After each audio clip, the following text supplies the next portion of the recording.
Professor, lógico, esse assunto, ele é um assunto bastante extenso, um assunto que requer muitas explicações mais detalhadas, mais aprofundadas e tal, né? É um assunto que gera polêmica aí desde a época da patrística, é óbvio que nós dois não vamos exaurir ele aqui em um bate-papo curto de internet. Então, aí já fica essa deixa para o pessoal que está acompanhando aí a entrevista. A gente pode marcar uma segunda parte posteriormente para comentar mais sobre isso. E para finalizar, eu quero perguntar da seguinte forma: em supondo que esses versículos, ou essa temática, porque a divisão em versículo é posterior, né? Mas vamos colocar aí essa temática. Supondo que, de fato, foi um acréscimo, foi uma inserção do ser humano ali em algo que já estava pronto, enfim, supondo que essa temática, esse texto, seja uma farsa. A doutrina que o senhor defende, que é o monoteísmo absoluto, cairia por terra? Não, pelo contrário, eu acho que ganharia mais força ainda.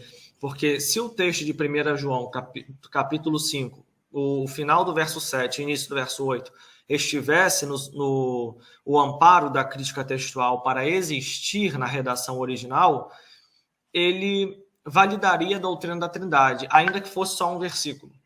Ele validaria a doutrina da Trindade tal qual os cristãos modernos falam, tá? Não é nem os cristãos da patrística.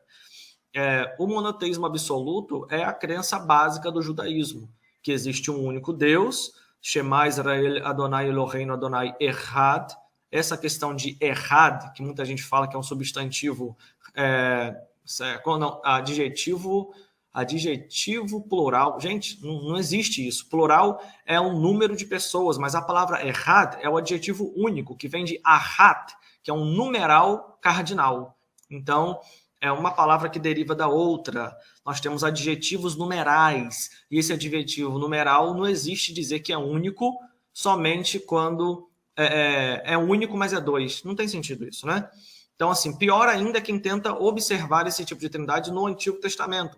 Se um cristão quiser ser honesto e jogar algum texto para debate que tenha o mínimo de dignidade de respaldar a doutrina da Trindade, ele pode usar Mateus capítulo 3, onde fala do batismo de Jesus, né? Ele pode usar 1 Coríntios capítulo 13, verso 13 e 14. Algumas Bíblias têm um verso 14, outras não, que é a bênção apostólica, é o amor de Deus, a comunhão com o Espírito Santo, e fala dos três ali.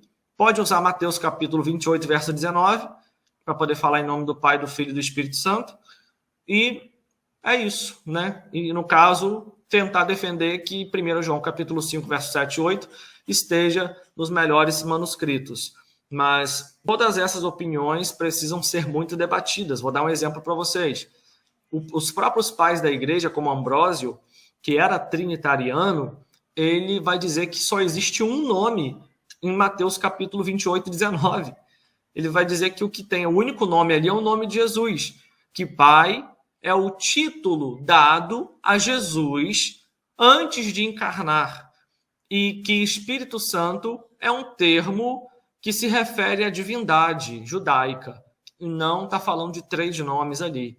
Até mesmo porque a palavra ali está no singular, batizai em nome e não nos nomes. Aí vão dizer que tem uma função distributiva, mas isso não se comprova quando você observa os conceitos de clarificação de Daniel B. Wallace, por exemplo. Porque nós temos vários critérios ali no grego que não vão demonstrar isso, nem na patrística, nem no português, tá bom? No português, o que teria no máximo ali seria o conceito de elipse, onde você não precisa repetir a palavra nome, então você coloca apenas em um único momento e evita de falar naqueles outros momentos, e o contexto vai dar a entender que aquilo ali deve ser repetido, né? Então, em vez de falar em nome do Pai, em nome do Filho, em nome do Espírito Santo, você falaria batizar em nome do Pai, vírgula, do Filho, vírgula, do Espírito Santo. Em português, isso seria uma espécie de elipse. Mas a elipse precisaria da marcação plural também na expressão nome. Então, deveria ser batizai batizai-os nos nomes do Pai, do Filho e do Espírito Santo. Enfim, claro que há debate de tudo isso, né? Aí se a pessoa usar, por exemplo, o capítulo 3 de Mateus, para poder falar da Trindade ali. Mas você tem o Pai no céu, o Filho nas águas e o Espírito Santo descendo como pomba. Pronto, 3 pessoas distintas em um único ambiente. Eu vou falar, tudo bem, mas por que não pode ser o mesmo Deus? Já vista que ele é onipresente, pode estar no céu, na pomba e no corpo de Jesus ao mesmo tempo.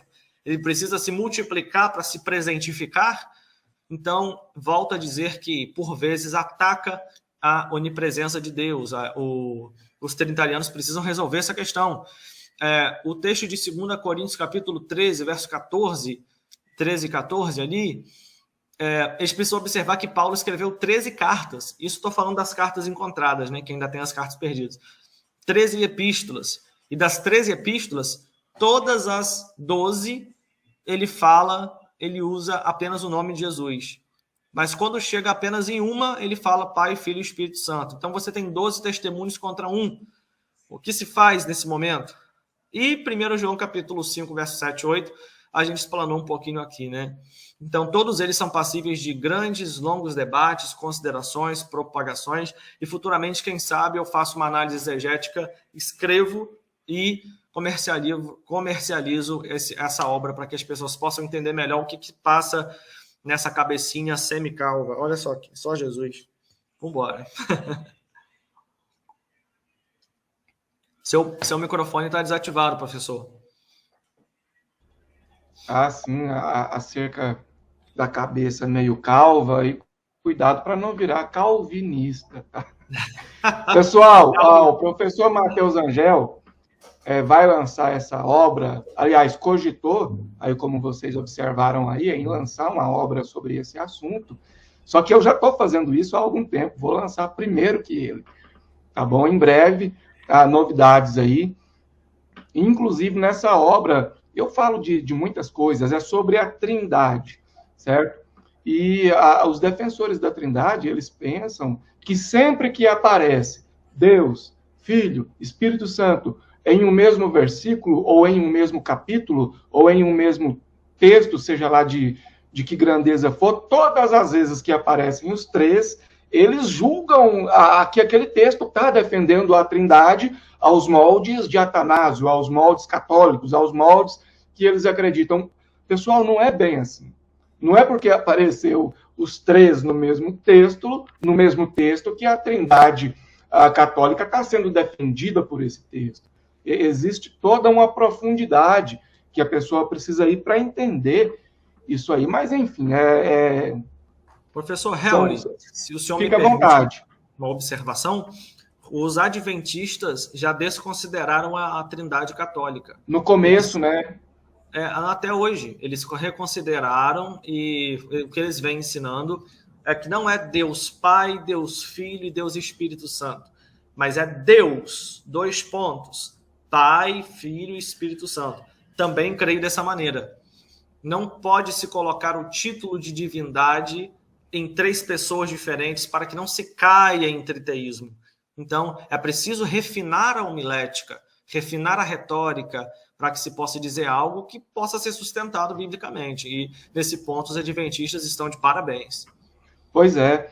E nessa obra que eu vou lançar, eu estou fazendo um aparato da patrística total. Eu não estou pegando alguns pais que citaram textos ou que escreveram textos que hoje são usados pelos trinitários em favor da Trindade. Eu não vou examinar alguns, eu estou examinando todos que escreveram na época da patrística, que seus textos são usados hoje por trinitários, tentando defender a Trindade, todos, eu estou analisando todos. Depois disso, a gente vai para o aparato histórico geral e depois para a exegese bíblica específica. Então, é por isso que essa obra está demorando. Tem pessoas que já me cobraram e tal, mas vai demorar um pouco mais.